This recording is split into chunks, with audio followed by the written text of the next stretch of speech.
Assalamualaikum warahmatullahi wabarakatuh. Anak-anak didik 4 Al-Bayinah. Bertemu lagi kita pada minggu ini bersama Cikgu Hakimah dalam kelas Matematik tahun 4. Hari ini kita akan belajar pola nombor dan anggaran. Okay. Di akhir pengajaran, apakah yang murid-murid akan dapat? Jom baca sama-sama. Saya akan dapat mengenal pasti pola bagi siri nombor yang diberi secara tertib menaik dan tertib menurun. Saya akan dapat melengkapkan pola nombor. Saya akan dapat memberi anggaran kuantiti berdasarkan set rujukan yang diberi dan menentukan kewajaran jawapan. Minggu lepas kita dah belajar susun nombor. Jom kita ulang kaji sedikit. Susun nombor kita ada tertib menaik.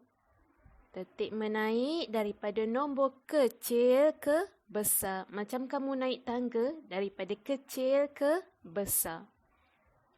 Tertib menurun daripada besar ke kecil. Ingat lagi tak? Okey, seterusnya kita akan belajar pada minggu ini pola nombor. Sebelum kita melengkapkan pola nombor, cikgu nak ajar sesuatu. Murid-murid kena kenal KTOS. Apa itu KTOS? Okay, K, kenal pasti.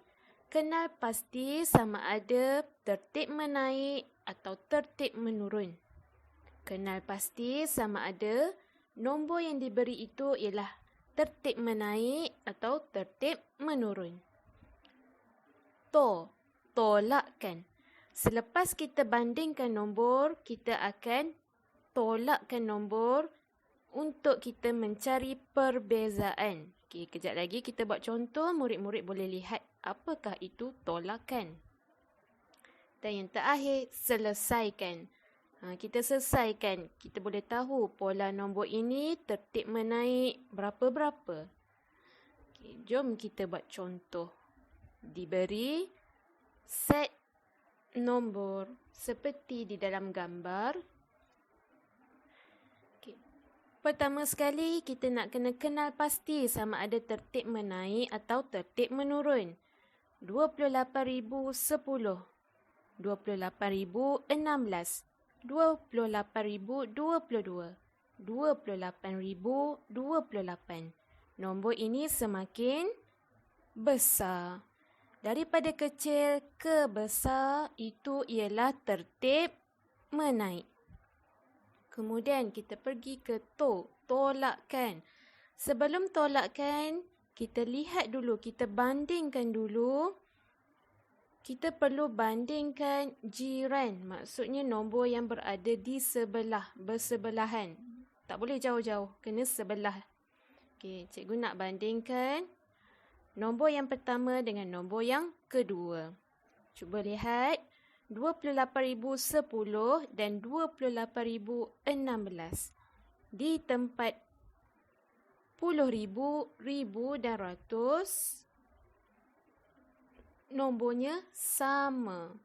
Jadi, kita tak perlu bandingkan nombor itu. Kita lihat nombor yang di belakang, iaitu 10 dan 16. Okey, nombor inilah yang kita perlu tolakkan. Bila kita nak tolakkan, pastikan nombor besar tolak nombor kecil. 16 tolak 10. 6 tolak sifar 6. 1 tolak 1, sifar. Kalau sifar di hadapan tak perlu tulis. Jadi daripada sini kita tahu perbezaan antara nombor ini ialah bertambah sebanyak 6. Tambah 6, tambah 6, tambah 6. Jadi kita boleh selesaikan. S yang terakhir, selesaikan. Tertib menaik 6, 6. Jadi jawapannya ialah Pola nombor di atas ialah tertib menaik 6, 6. Okey, jom kita buat contoh yang kedua. Ketos kena tahu. Pertama, kenal pasti sama ada tertib menaik atau menurun. 10,017, 10,010, 10,003, 9,996. Nombor ini kalau kita lihat daripada besar ke kecil. Besar ke kecil ialah tertib menurun. Tertib menurun. Okey, dah selesai. Kemudian tolakkan. Sebelum kita tolakkan, kita kena tahu kita nak tolak nombor apa. Kita perlu lihat perbandingan antara dua nombor yang berjiran. Okey, kali ni cikgu nak pilih jiran nombor 2 dan 3. Okey, cuba lihat di sini 10,010 dan 10,003. Nombor di hadapan sama kan? Betul tak? Betul. 10,000, 10, 10,003. Nombor di awal di hadapan itu sama. Jadi kita tak perlu lihat nombor itu. Kita tolakkan nombor yang di belakang sahaja di tempat sa dan puluh. Jadi kita tolakkan 10 dan 3. Tolak besar, tolak kecil. Nombor besar tolak nombor yang kecil. 10 tolak 3. 7. Kalau nombor di bawah 10, murid-murid hanya boleh menggunakan jari, tolak cepat. Tak perlu pun guna bentuk lazim. Ini sebagai cikgu nak tunjuk sahaja. Okay. Jadi kita tahu perbezaannya 7. Kita akan tolak 7, tolak 7, tolak 7. Okay. Jadi daripada sini kita tahu tertib menurun 7, 7. Okey, bila kita nak selesaikan, kita perlu tulis dalam ayat yang lengkap. Pola nombor di atas ialah tertib menurun 7, 7. Pola nombor di atas ialah tertib menurun 7, 7. Seterusnya, cikgu nak ingat lagi sekali. Formula Ketos. Senang untuk murid-murid. Pertama, kenal pasti. Tolakkan. Dan selesaikan. Okay. Nombor diberi seperti dalam rajah. Pertama, kenal pasti.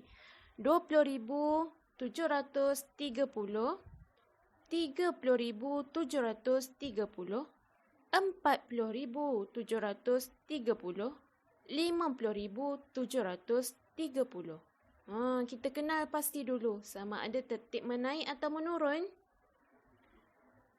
Ini ialah tertib menaik. Kemudian kita perlu tolakkan. Sebelum tolakkan, kita bandingkan dulu nombor yang berjiran. Okay, cikgu nak pilih nombor yang ketiga dan keempat. 40,730 dan 50,730. Cuba murid-murid perhatikan nombor di belakang iaitu 730 adalah nombor yang sama. Jadi kita abaikan dahulu.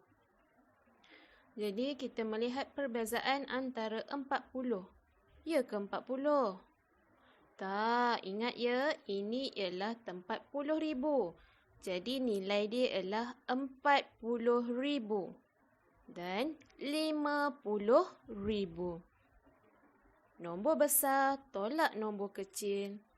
50,000 tolak 40,000. Sifar tolak sifar. Okey, jadi bila kita tolakkan, kita akan mendapat 10. Betul tak 10 macam yang cikgu tulis ni? Salah. Ingat ya, nombor di hadapan yang kita bulatkan pada awalnya ialah di tempat puluh ribu. Jadi bila kita dapat jawapannya ialah 10,000.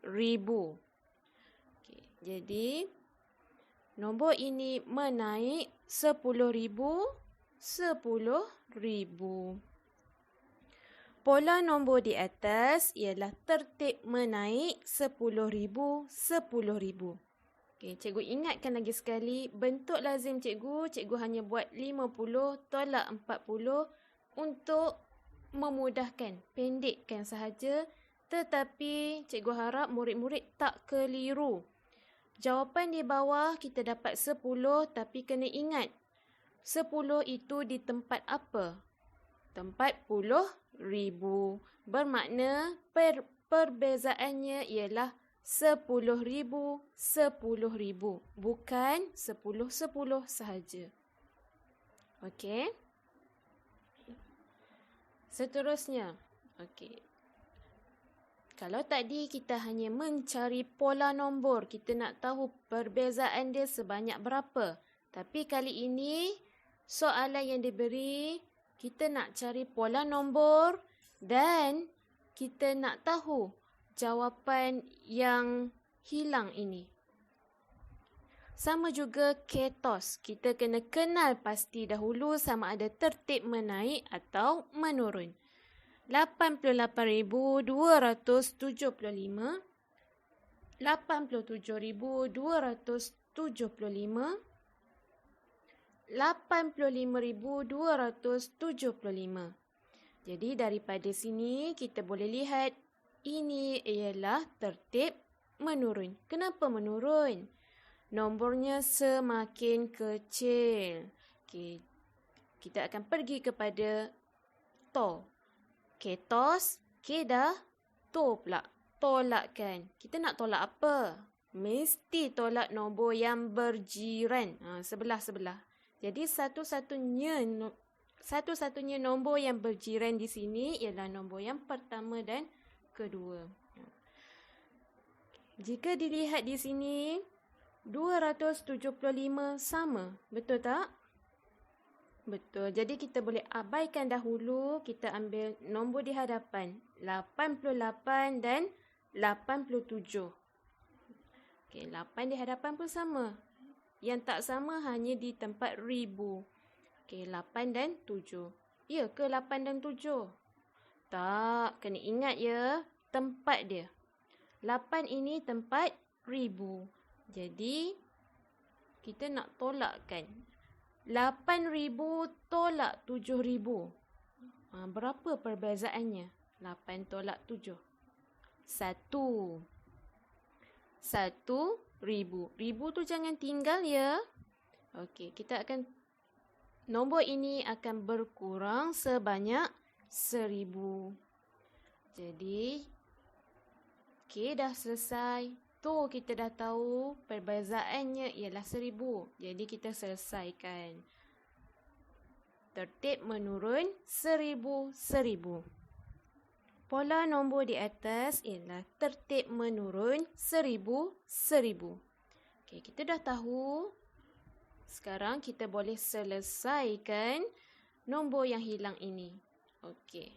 87,275 tolak 1,000. 87,275 tolak 1,000. 87 tolak 1. 86,275. Okey, kemudian 85,275 tolak 1,000. 85 tolak 1. Dapat 84,275. Okey, cikgu nak ingatkan lagi sekali. Bila kita tolakkan, kita akan tolakkan nombor yang tak sama. Tetapi kamu kena ingat, nombor yang kamu tolak itu ialah di tempat apa? Nilai tempat dia apa? Kalau di tempat ribu, pastikan kamu ingat itu bukan 1. Sebenarnya ialah 1,000.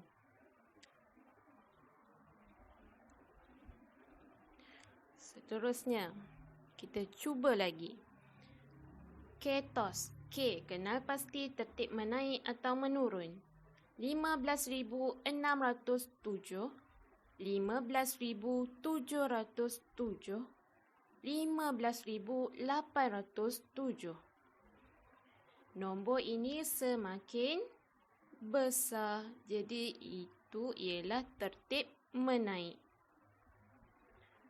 Okey, dah selesai. Tolakkan. Tolakkan nombor yang berjiran. Okey, cikgu nak tolakkan nombor yang pertama dan kedua. Sebelum kita tolak, kita lihat dulu. Rumah apakah yang berbeza?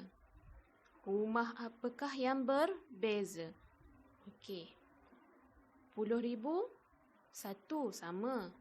1,000, 5 sama. Okey, ratus.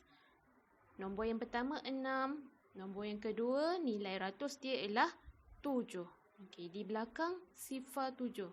Sama. Okey, jadi perbezaan di sini ialah di tempat ratus. Ingat, nilainya ratus. Okey, 7 tolak 6. 7 tolak 6. Okey, cepat-cepat kira. 7 tolak 6. 1. 1 apa? Ingat, cuba lihat tempatnya tempat apa? Ratus. Jadi perbezaannya ialah 100. Nombor ini bertambah 100. Jadi kita tahu, kita boleh selesaikan. Tertib menaik 100. Pola di atas ialah tertib menaik 100. Okey, kita selesai dah untuk kita tahu pola nombor. Sekarang kita nak selesaikan nombor yang hilang pula. 15,807 tambah 100. 15,907. Okey, kita tambah lagi 100. Okey, kalau murid-murid tak boleh nak congak, kita buat bentuk lazim. Okey, 15,907 tambah 100. Pastikan 100 itu kita mula menulis daripada belakang. Sebab dia 100. Kalau kita tulis 1 itu daripada depan, itu ialah tempat puluh ribu. Jadi pastikan selepas ini kalau murid-murid buat latihan, 1 nombor 1 kotak. 1 nombor 1 kotak supaya senang kita tahu itu ialah rumah apa dan tulisan kamu akan lebih kemas. Okey, kita tolakkan daripada kita tambahkan daripada belakang. 7 tambah sifar 7. Sifar tambah sifar 9 tambah 1 10. Macam mana nak tulis 10? Okey, sifar di bawah, 1 di atas. Kumpul semula. 1 tambah 5, 6. 1 tambah sifar, 1.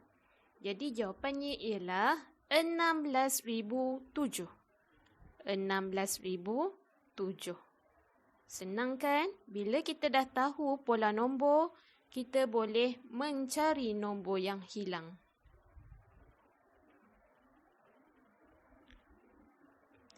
Seterusnya, kita akan belajar tajuk anggaran. Okey, cikgu ni cakap apa? Cuba teka bilangan berbola air di dalam balang B.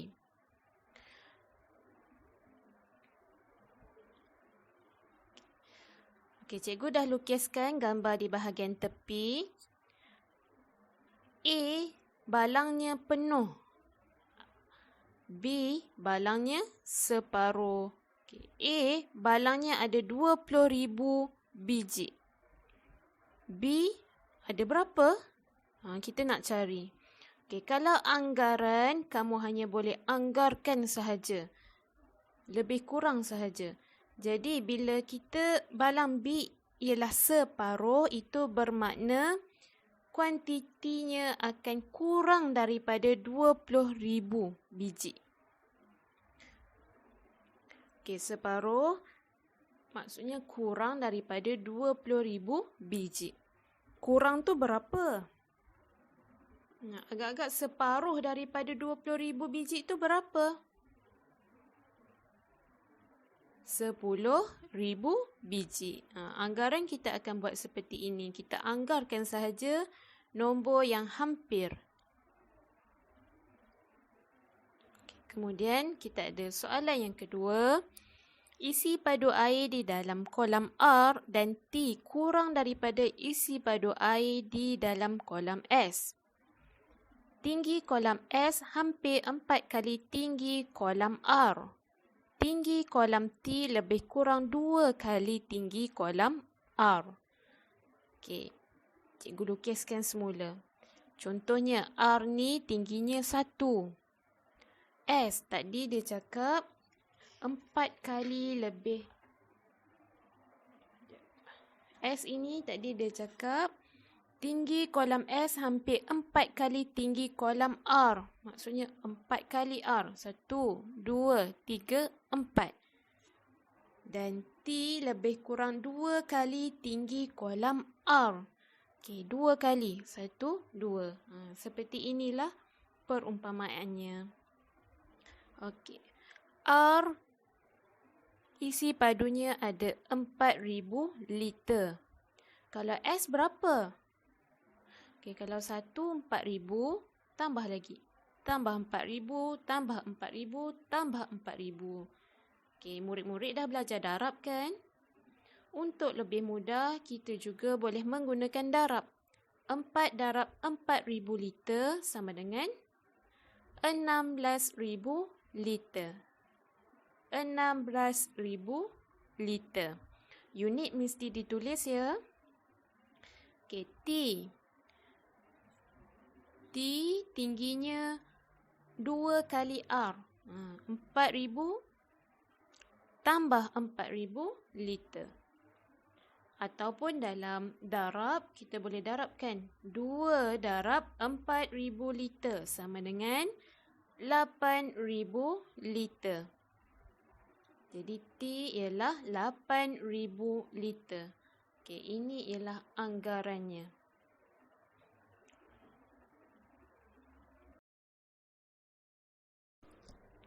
Soalan yang seterusnya cikgu ambil daripada bahagian uji diri soalan 1A.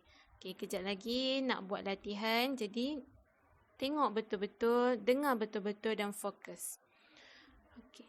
Semasa latihan nanti, kamu tak perlu lukis betul-betul macam dalam buku. Lukis macam cikgu pun dah boleh dah. Okey, kita ada balang A, B dan C. Balang A 17,000 penuh. Okey, balang B kita kena cari. Sama juga dengan balang C. Mula-mula kita akan buat perbezaan antara balang A dan B. B ialah separuh daripada balang A. Okay. Balang A ada 17,000. Kalau separuh daripadanya, maksudnya balang B ini kuantitinya kurang daripada 17,000. Bila kurang berapa? Okay. Separuh daripada 17,000 ialah 8,500. Okey, kemudian kita akan buat perbezaan antara balang B dan C. Okay, C ialah separuh daripada balang B. Maksudnya balang C ini kurang daripada 8,500. Kurang sebanyak mana? Kurang sebanyak separuh. Separuh daripadanya ialah 4,250. Kerana ini ialah anggaran, kalau jawapan kamu lebih kurang, contohnya 4,000, 4,100, 4,150 pun dikira sebab ini ialah sekadar anggaran sahaja. Pastikan nombor itu ialah kurang daripada 4,250. Ataupun di balang B, jawapan kamu 8,505 pun diterima. kerana hampir dengan separuh balang. Sebabkan dia anggaran, nombor-nombor yang berhampiran diterima. Okey, sekarang latihan untuk murid-murid. Muka surat 12, nombor 1, 2 dan 3. Muka surat 64, nombor 7. Nombor 3 dan 7 ini buat jalan kira bentuk lazim. Dan muka surat 64, ini muka surat dia jauh sikit ya. Cari. Muka surat 64, nombor 7. Nombor ini, soalan ini ada bentuk-bentuk. Kamu tak perlu tulis bentuk-bentuk itu. Hanya tulis nombor itu sahaja. Pastikan nombor itu satu kotak, satu nombor. Satu kotak, satu digit. Satu digit sahaja. Pastikan kamu tulis dengan kemas. Kemudian bahagian uji diri muka surat 14. Soalan nombor 1 A dan B. Lukis ringkas sahaja. Macam soalan cikgu tadi pun boleh juga. Lukis petak 4 segi. Labelkan balang A, B. Macam tu. Okey murid-murid, sampai sini sahaja pelajaran kita. Selamat mengulang kaji pelajaran. Ingat, rajin-rajin ulang kaji. Usaha tangga kejayaan. Assalamualaikum warahmatullahi wabarakatuh.